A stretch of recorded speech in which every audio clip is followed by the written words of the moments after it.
Praise Lord church. आपको सब पता है हर रोज हमारे साथ मिरेकल हो रहे हैं।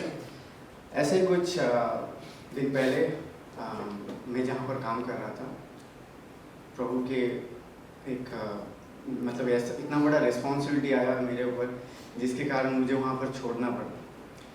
लेकिन वो कंपनी क्या किया, अभी कुछ 6-7 दिन पहले मेरे वीज़े पे एब्सकॉन्डिंग लगाए। तो मुझे कॉल आया उससे पहले दिन, और दूसरे दिन मुझे वहाँ पर पहुँचना था। लेकिन मैं उस दिन यहाँ पर चर्च में आया था और प्रे हुआ, उसके मैं सिस्टर को बोला प्रे करने के लिए।